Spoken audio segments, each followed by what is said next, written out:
Are you having a hard time figuring out what to get Dad for Father's Day? You should check out Row 1 Brand's Vintage Pictorum Gallery.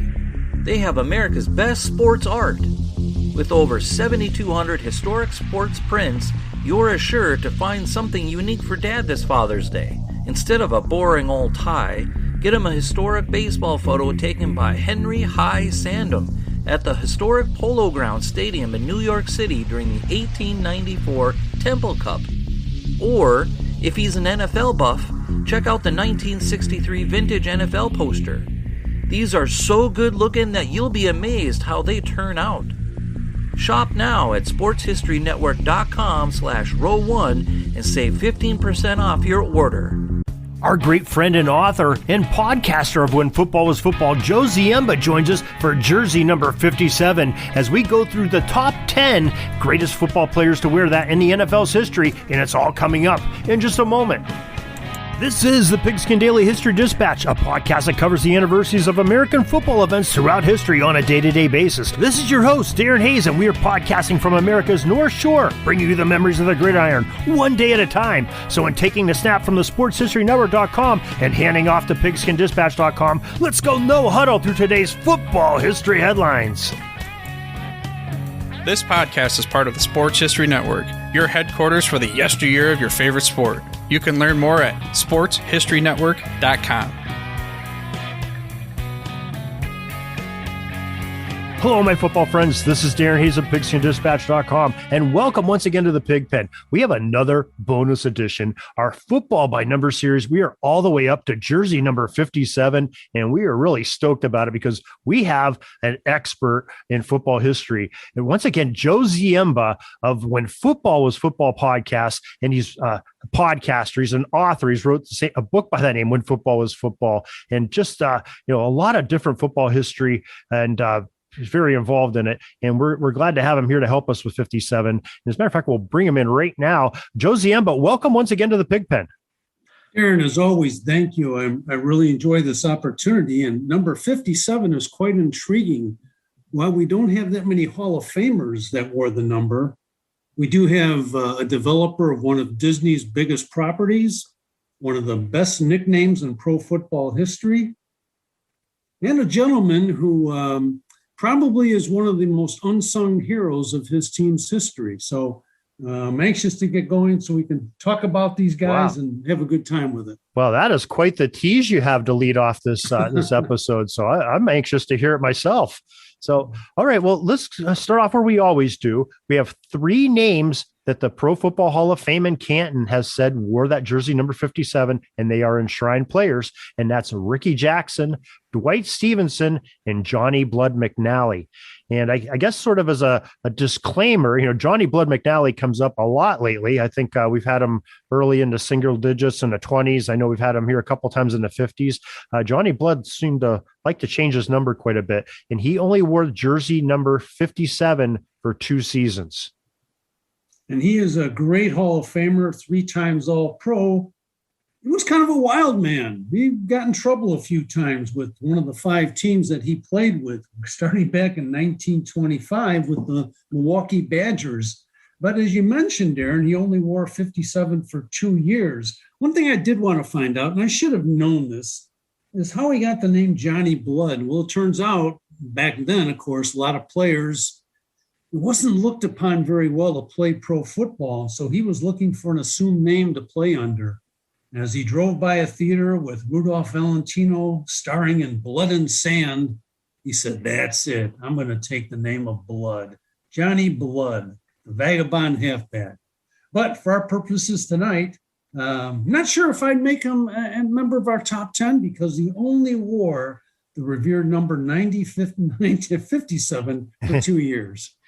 Yeah, interesting story. I think one of our earlier episodes, Warren Rogan, I believe, we were talking about Johnny Blood Mcnally, and he said that similar story, how he got the name Blood, and he had a teammate that took the name Sand as an alias too to play in the NFL.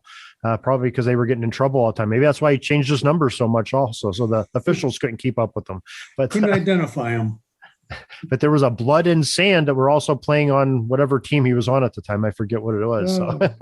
Amazing back in those days. One of my favorite stories was, of course, Amos Alonzo Stagg did not want any of his former players playing pro football, so they would disguise themselves to play for the Cardinals. One guy had red hair, and before the game, he even put some kind of dye on his head to disguise that red hair. And of course, it was a warm fall day in Chicago, about 85 degrees, and pretty soon he was sweating, and this dye was running down his face, which gave away his secret. Of course, he'd already graduated, but there was such fear of Coach Stagg that they didn't want to be identified as playing that vile game of pro football. There's still some people today that think that way too. So yeah, that's right. So for all our college football fans out there. Mm-hmm. Okay, so probably Johnny Blood. I think we probably talked a lot about him so far in the series. We talked a little bit about him today. Probably there are so many great players. I'm not sure that he's going to make this list because of only wearing the 2 seasons like you alluded to. Mm-hmm. So we'll probably just put him on standby in case of emergency, we'll break the glass sort of thing. How's that sound? All right, I agree. Okay, do we want to talk about our other 2 Hall of Famers while we're up here at the top? Boy, yeah, the 2 Hall of Famers, as you mentioned, Dwight Stevenson and Ricky Jackson, I would recommend for our top 10 list. Starting with Ricky Jackson, he wore number 57 for 15 years, and 13 of those with New Orleans, a couple of years with the 49ers, made the All-Pro team 6 times, and led the NFL 3 times with fumbles forced and recovered 7 fumbles in 1990. So he only missed 2 games during those 13 years with New Orleans, and that was because of an auto accident, not because of a football injury. Played the rest of the season with some kind of support his coach made up. It was a wired splint of some kind because he injured his leg in the automobile accident. But with the Saints, he was in their 1997. He was named to the Hall of Fame. With the Saints, and then in 2010 with the Pro Football Hall of Fame. He was the first player who was primarily with the Saints to make the Hall of Fame, I understand. But when he retired, he had records for the most opposing tackles, fumble recoveries with 28, and he was 3rd all-time in sacks with 128. And that was with the NFL. For New Orleans, he was the leader in the most games played, the most sacks, and the most seasons played. For the New Orleans Saints. So Ricky Jackson, 6'2", 243-pound linebacker. I would recommend him for our top 10 list tonight. Well, I'd say so. I mean, 128 sacks is nothing to sneeze at. That's pretty substantial.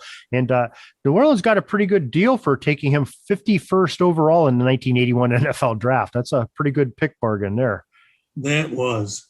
Especially for being a Hall of Famer. So, yeah, I totally agree. He's number 1 on our list and in our hearts for this jersey number 57. Do we want to talk about Dwight Stevenson next? Yeah, Dwight Eugene Stevenson had a rather short career because of a knee injury, which was almost sounds like a freak accident that ended his career after just 8 seasons, I believe. But he wore number 57 for all of those seasons. 5 times he made an All-Pro team, and he was also elected the All-1980s team. Known for his quickness on the line, he played a lot of center and was one of those centers that was hard to believe because he could snap the ball and still move around in and make some tackles on offense. But because of that, he was in the Hall of Fame in 1998, I believe it was. And when he was on the line as the offensive captain for the Dolphins, for 6 straight years, they gave up the fewest sacks in the NFL, which is really impressive to me anyway, and named the offensive lineman for the AFC for 5 straight years from 83 to 87.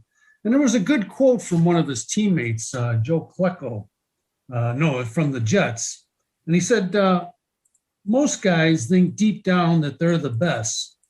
But that didn't go when you faced Dwight Stevenson. You were licked before you started. Dwight made fools of people who made mistakes. You knew he would destroy you anyway. If you messed up, it just happened faster. So quite the credentials for Dwight. I'm so happy he is in the Hall of Fame. And just a very popular player with the Dolphins. And again, as I mentioned, Dwight the Quiet, who didn't like to talk to the media, is probably deserving of one of our top 10 spots tonight. Yeah, most definitely. Another one of those members of the Alabama Crimson Tide that played for Coach Bear Bryant, the legend, and just had a great career in college, great career in the pros, even though it was cut a little short because of that injury. But yeah, definitely needs to go on our list of our top 10. Okay, so now we put Johnny Blood on standby. We have Stevenson and Jackson on our list. So now we're going to the realm of those players that are not yet in the Hall of Fame. And where's a good place to start here? We've got a lot of guys that were long in the tooth wearing at 57. Well, one of my teasers today was Reggie Williams. Played his entire 14 years with Cincinnati. Tough guy. I can't imagine this, but after his career was over, he had 24 knee surgeries. Wow. Which is still bothering him today. He has Bengals records with 23 fumbles recovered, 62 and a half sacks, which is second all time for Cincinnati. And he was also the Ivy League heavyweight wrestling champion. He came out of Dartmouth, which usually is not a breeding ground for the NFL. He is a member of the College Football Hall of Fame, and he's the guy I mentioned that worked for the Disney Company. He oversaw the creation of Disney's Wide World of Sports complex, so becoming the vice president of Disney of their sports attractions. He retired in 2007, and he also has an honorary Doctor of Law degree from Dartmouth. But that's stuff we didn't even talk about his playing career, that he was that mainstay starter at linebacker for many years for the Bengals, and finally ended up retiring after the 1989 season after playing in pain for 14 years. Wow. I mean, I didn't realize that with the Disney's Wide World of Sports complex. I don't know if you've ever been down there, but that's quite the complex they have down there. Yeah. It's very extensive. Amazing. Yeah, it definitely is. It covers just about any sport too. You can play down there. So it's pretty fantastic. That's a big responsibility to have. So very interesting. So what would we like to do with Reggie? Do we want to put him on? Do we want to wait on him? I'm almost thinking Reggie, with the way he performed for so many years as a starter, that I think I'd recommend him to be on our list. Okay, I agree. He's our third one to take a spot. All right, what direction do we want to head next here in our football history? We have a linebacker from North Dakota State, Steve Nelson, 6'2", 230. He was 14 years with New England and 5 times an All-Pro. And for all those years, he wore number 57. In fact, for our purposes tonight, the Patriots have retired his number 57. But he led the team in tackles for 8 of his 14 seasons. And he has the unofficial team record, I think, of 207 tackles in 1984. And following his career, he was inducted into the Patriots Hall of Fame in 1993 and became a computer company executive after his playing days were over and after his coaching days were over at Curry College, where he had a 64-22 record over 7 or 8 years. So Steve Nelson, again, one of those guys who I think might be qualified for our top 10 tonight. Yeah, and besides being that run stuffer, 17 picks of quarterback passes, so that's a pretty good number too for a linebacker. So yeah, I think he's definitely a good one to talk about. Pretty substantial. What do we want to do with him? Do we want him on the list right away, or do we want to wait on him? Yeah, let's put him on the wait list. I'm leaning towards him. I am too, but I think that's a good call here because we have a lot of great names yet to talk about. We have another linebacker who probably may qualify, but in one play, he literally changed NFL history. When I saw this story, I said, I got to tell Darren this one. Oh. But it's Moe Lewis, linebacker, also with the New York Jets. When I said New Jersey, boy, it's been a while since I've been outside. So he played 13 years with number 57, 3 times an All-Pro, All-Rookie team in 1991, and he's still third in Jets history with 200 games. And why I mentioned him, that he changed pro football history, back in 2001, he just smashed the Patriots quarterback, Drew Bledsoe. So you know where I'm going with this story. Bledsoe got knocked out of the game. They had to put an untested Tom Brady in to take over, And you know the history from there. But that was because of the hit Moe Lewis laid on Drew Bledsoe back in 2001. Wow. I didn't realize he was the one that made that hit. So, yeah, that makes him pretty substantial and changed the course of NFL history, like you said. Wow. You're really having these tie-ins tonight with these stories. I love it. Okay. So what do we want to do with Mr. Lewis here? I think on the wait list as well. Okay. Yeah. Yeah. Another strong candidate to think about. And who do we have coming up next?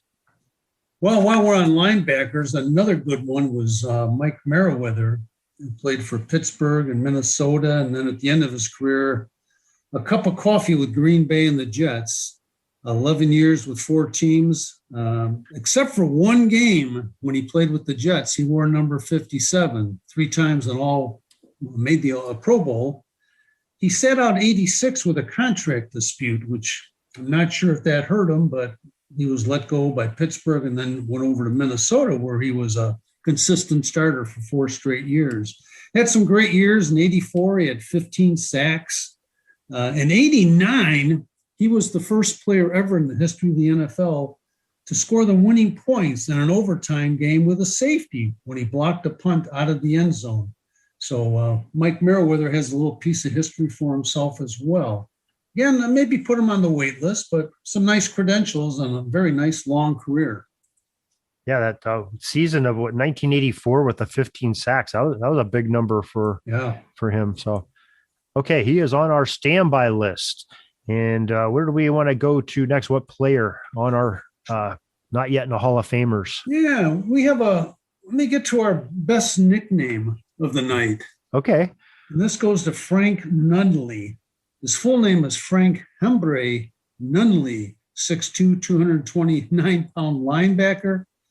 Played his entire career at the 49ers, but his nickname was Fudge Hammer, believe it or not. And how do you get a name as Fudge Hammer? Well, he was supposedly as described by a teammate as a pudgy blonde linebacker. So they called him Fudge, like soft fudge. But the way he hit people was a hammer. So that's how we got Fudge Hammer.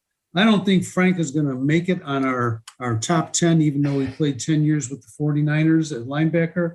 But he's the best nickname that I could find tonight. Yeah, it's definitely an interesting nickname. I don't think I've ever heard those 2 words put together. No.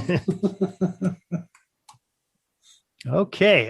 So, yeah, he's probably a little bit on the outside looking in, but definitely an interesting story. We love to hear those. Yeah. All right. God, we have there. I'm looking at this list. There are so many different linebackers that are really substantial here to talk about. And which one does Josie Amber want to speak about next? Well, we have another gentleman, Tom Jackson, 13 years with Denver. I guess I didn't really realize when I talked at the beginning about a player who maybe don't really realize he was with the team so long, but he wore 57 every year with Denver. He is now, we know him better as a ESPN analyst, Tom Jackson, with Chris Berman for many years. He was 4 times All-Pro. 6 times he was voted his team's most inspirational player. And in 2015, the Pro Football Hall of Fame awarded him with the Pete Rozelle Radio Television Award. So we have one who, again, might be on the fringe a little bit, but certainly someone everyone knows because of his presence for so many years on ESPN. Yeah, he definitely deserves that television award. You know, playing Bierman's straight man for so many years. That's the team I think about him the most. Is probably that ESPN post game show. So in pregame. So yeah, he definitely was a great player though. You almost forget he played because he's been on the airwaves for so long. I did. I just never even put the name together till I looked into it a little bit. He has many talents. Linebacker. Yeah. Have another linebacker who everyone knows his name, and that's Clay Matthews. His dad played in the NFL. His brother's in the Hall of Fame. 2 sons, 4 grandsons in the NFL from that family. Clay Matthews, who actually is Clay Matthews Jr., 19 years wearing number 57 in the league from his linebacker position. I mean, that's a long time for a linebacker. 4 times All-Pro.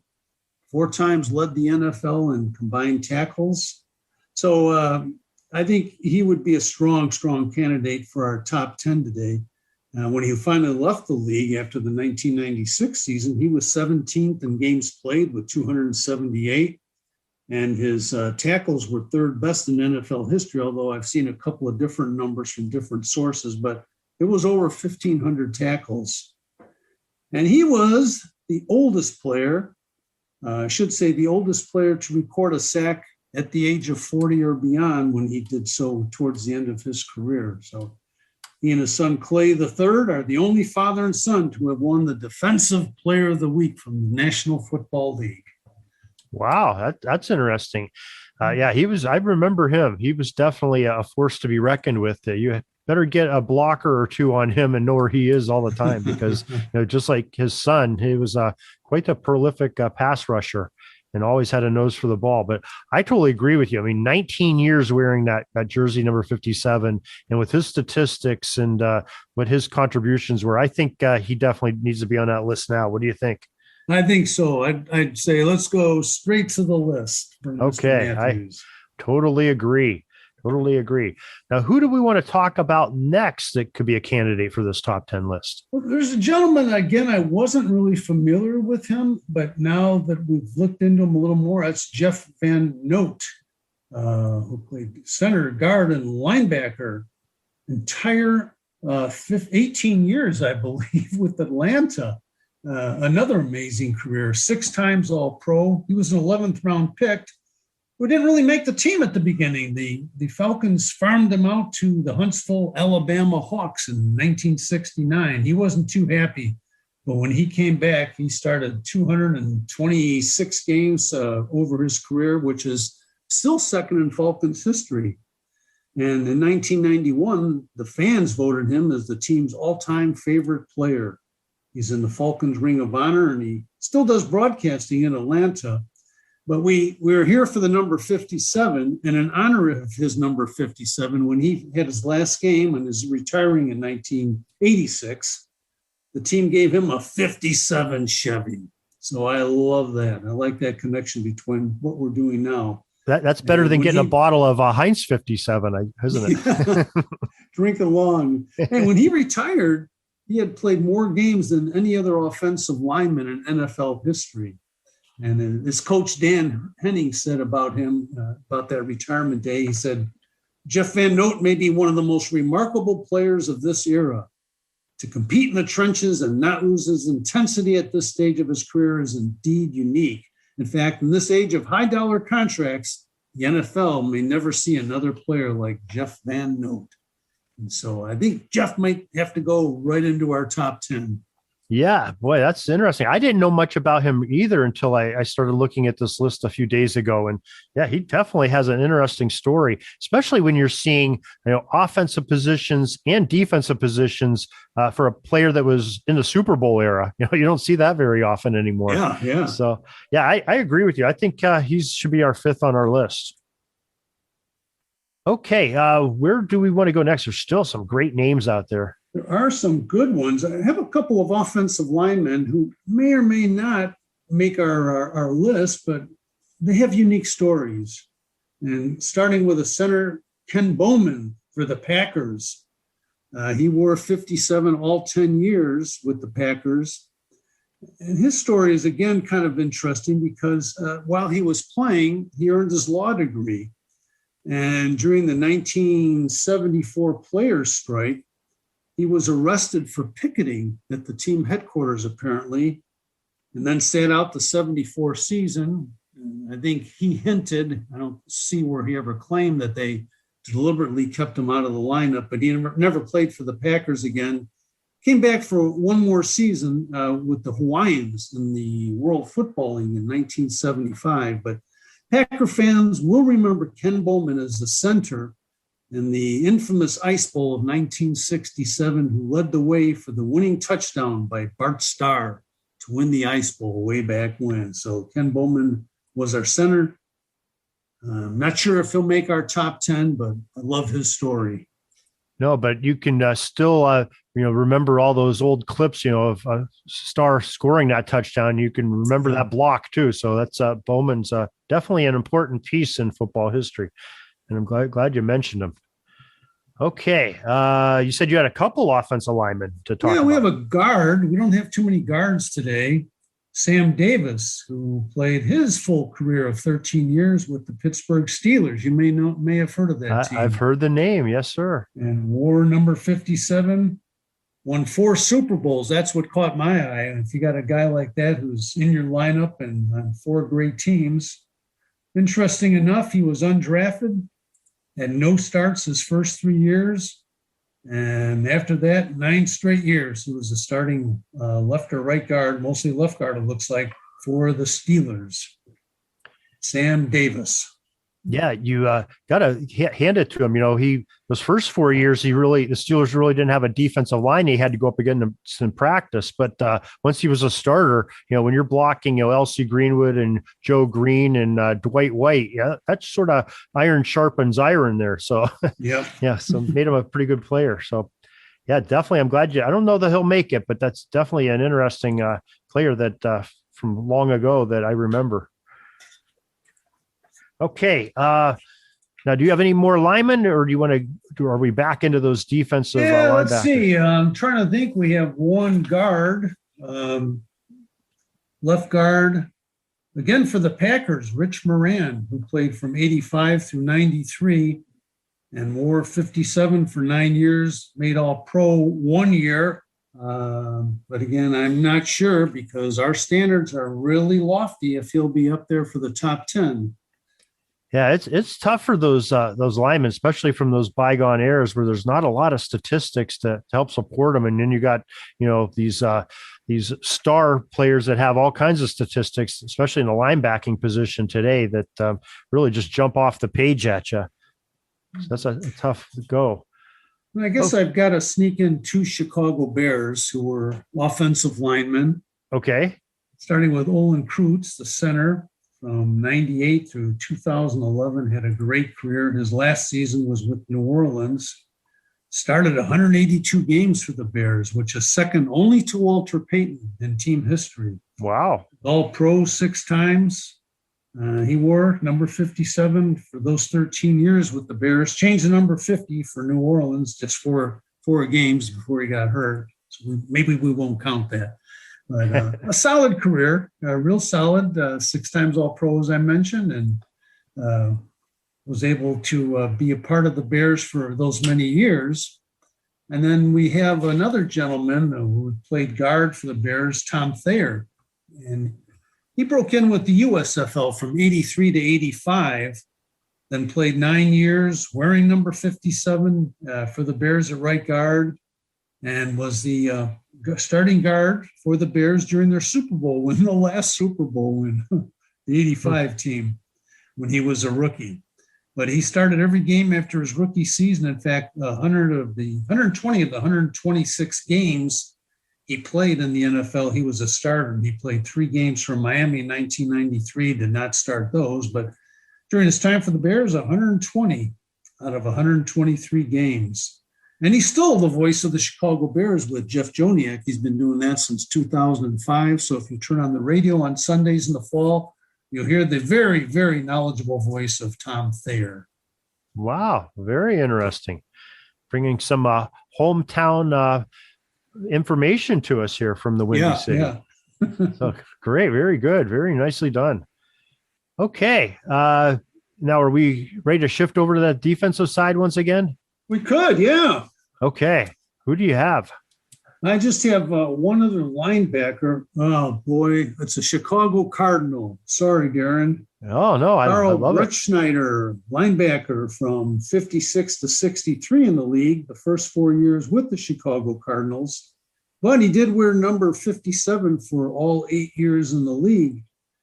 Never made an All-Pro team, but since he was the only Cardinals I could find, I had to put him on my list tonight anyway. Well, you got to talk about those Redbirds whenever you can when they were in Chicago. So great job. Great job. And one more offensive lineman, okay. Ken Mendenhall. known as being a great blocker. He played his entire career from 71 through 80 with the Colts. Wore number 57 all 10 years.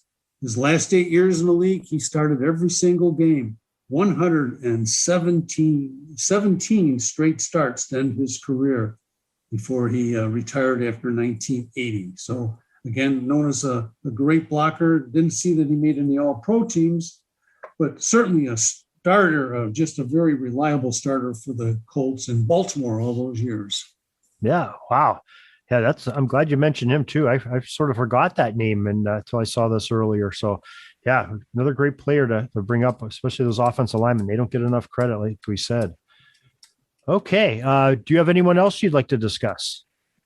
No, just two more that I spotted, and we have so many, and that's why I concentrated on those who had worn the number 57 for a lot of years and made all pro, and I maybe we'll miss one or two around the way, but another Pro Bowler was Bart Scott, linebacker for Baltimore for many years, as well as the New York Jets. He played from 2002 to 2012, made one Pro Bowl, and he became a CBS NFL analyst, and he's still involved with ESPN Radio in New York City.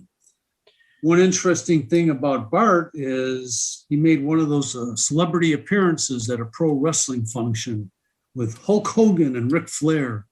And someone, of course, we all know that's very real. Someone coaxed Bart into getting into the ring with one of the wrestlers, and he lost, unfortunately. So after his career, he's still involved in radio.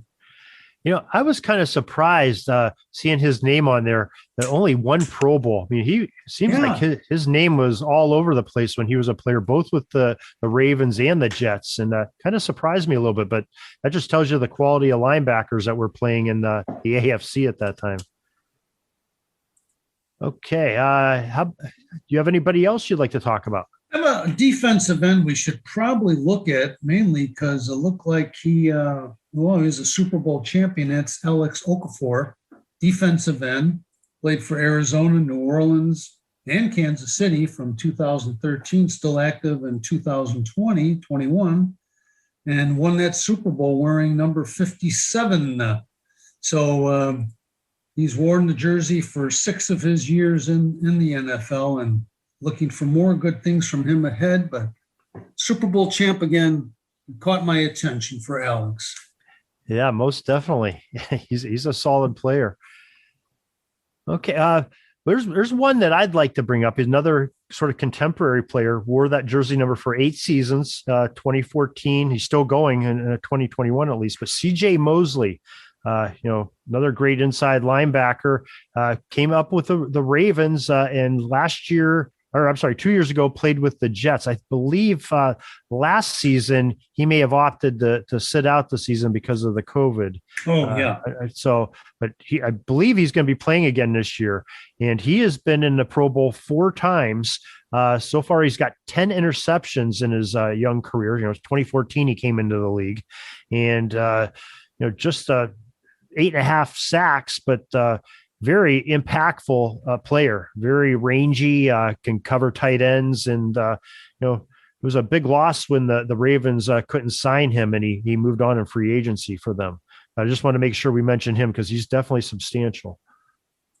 Yeah, I think it'd be a good recommendation to put him in our top 10 because he's still going, and looks like he'll be back and better than ever. Yeah. Well, why don't we put him on the standby list here with some of these other guys? Because we've got quite a collection of them brewing here. So we may have some good discussions here for our last 5 spots. So is there anybody else we want to bring up before we go into our deliberation? No, I think we're ready to go into that jury room now and see if we can come up with some unanimous decisions. Okay. Here is who I have on our list in no particular order. We said Moe Lewis, Tom Jackson, Steve Nelson, Mike Merriweather, Bart Scott, CJ Mosley, and Ken Bowman, I think we had on that list also. And we have 5 spots to fill. And we have 7 names. Mm-hmm. Guess it can't be easy. Well, I want to go with one of your earlier folks. I think has a strong contention here. Moe Lewis. I think he had some pretty decent numbers.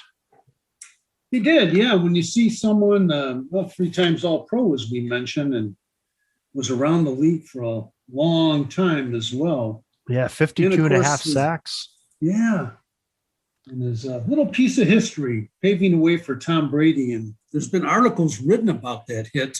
It's on the ESPN or someone's list of the most 100 biggest impact hits in the league history. But the articles are saying, what if that didn't happen? Would the Patriots have stuck with Brady when Bledsoe had just signed a big contract? Would Brady maybe have finished out his rookie contract or whatever and gone elsewhere, become a free agent? So a lot of ifs there, but Moe Lewis took care of that for the Patriots. Yeah, I think just for that, I mean, that's substantial, but his playing numbers and, making the Pro Bowls and an All-Pro, I think that puts him as our 6th spot, if that's okay with you. I like that. Yeah, let's do that. Okay. All right. So now we have 6. Do you want me to go through those names again that's still left, or do you have some in mind? Sure. No. Okay. So Tom Jackson, Steve Nelson, Mike Merriweather, Bart Scott, C.J. Mosley, and Ken Bowman. Man, they're always tough, aren't they? They sure are. They definitely are. We have poor Ken, who's maybe one of the first players to suffer for holding out a little bit and protesting, but I'm not sure if he'll make it. Yeah, he's probably one of the ones that are on the bubble here to make out of these 4 we need to choose here. I do like Merriweather. I do like Jackson. Yeah, I think both of those definitely should be on. So let's go ahead and make them our 7th and our 8th. So 2 more between Nelson, Scott, Mosley, and Ken Bowman. And we did put Clay Matthews in right away, didn't we? Yeah. Clay Matthews, he was our 4th guy we chose. Maybe your earlier thing we just talked about a few minutes ago was C.J. Mosley, because he's still trucking strong. He's already got a bunch of Pro Bowls under his belt. Yeah. And I think that sort of gives him some good upper hands on some of the other guys. So we'll put him in as our 9th. All right. And always comes down to this. We got a tough decision for our last spot. Steve Nelson, Bart Scott, and our outsider lineman, Ken Bowman. You know what? I'm kind of leaning to Steve Nelson. And mainly, his 57 is retired, which means he might be the only one with his 57 retired. I'm not sure. But that's kind of a nice credential to have. And the fact that he was such a consistent defensive player for so many years coming out of North Dakota State. I forgot about that with that number retired. Gosh, we probably should have been talking to him a few minutes ago rather than 10th. He probably should have been a little higher on that list. But all right, well, there's our 10. Let me go through them one more time. We have Ricky Jackson, Dwight Stevenson, Clay Matthews Jr., Moe Lewis, Jeff Van Note, Tom Jackson, Reggie Williams, Steve Nelson, Mike Merriweather, and C.J. Mosley. Great looking list there. That's a good top 10. I think we've done good. Nice job, Darren. Yep. Yeah, nice job for you, Joe. That's always those great stories, and those that lead in with those 3 great teases. I love that. And there's some interesting stories there. So, what do you have cooking on our When Football Was Football podcast? You always have something great to listen to. Yeah, there's something I always wondered about, and that was way back when, with football players didn't get paid very much, and we know how did they manage, and so decided to donate, try and devote a podcast to off-season jobs or in-season jobs back in the NFL in the 20s, 30s, and 40s. So never knew that Don Hudson, the great legendary Hall of Famer for the Packers, dug ditches in the off-season to make money. It just doesn't seem, it's impossible. Someone that good, and that's what they had to do to get by. Or you have a guy named Cactus Face Dugan for the Cardinals, who became a state trooper and had to get, they liked him so much because he was kind of tough. It was hard to get back to his other job playing football, but that's kind of what we're looking at in our next podcast. Wow, that definitely sounds interesting. And then as a long-range teaser coming up in June, found out who the fastest player in Major League Baseball history. And so you might say, I thought you did football podcasts, which we do, but the fastest player in Major League history was a football player from the NFL. So we'll tell his story as well coming up later in June. Wow, very intriguing. You got us on the edge of our seats. I can't wait for that episode to come out either. So, wow, you got some good stuff going there. I'm glad you do. Well, I know we've got your name down for a few more times, and we're probably going to be taking a break from you for just a little bit between you've got some family vacation going on here and visiting with family. I do as well. So we're probably going to be in the latter part of June. I think we're bringing you on for the number 62s to look forward to. And then shortly after that, number 66, I have you signed up for. And number 70 as well. So we'll hear a lot more of Josie Amber here in the coming weeks, and we're excited to hear that. But you can always listen to him on the When Football Was Football podcast on the sportshistorynetwork.com or your favorite podcast provider. So make sure you check out those great stories that Joe has there. Joe, any last words? Darren? Oh, I'm sorry. Any last words? Thank you very much. We look forward to getting in and investigating those future numbers of 62, 66, and 70. So thanks again for having me on. Oh, the appreciation is all mine for you sharing that great football knowledge you have stuck between your ears and exposing it to the world. And we always enjoy that. So thank you very much, Joe. Thank you. That's all the football history we have today, folks. Join us back tomorrow for more of your football history. We invite you to check out our website, pigskindispatch.com, not only to see the daily football history, but to experience positive football with our many articles on the good people of the game, as well as our own football comic strip, Cleat Marks Comics. Pigskindispatch.com is also on social media outlets, Facebook, Twitter, Instagram, and don't forget the Pigskin Dispatch YouTube channel to get all of your positive football news and history. Special thanks to the talents of Mike and Jean Monroe, as well as Jason Neff for letting us use their music during our podcast. This podcast is part of the Sports History Network, your headquarters for the yesteryear of your favorite sport. You can learn more at sportshistorynetwork.com.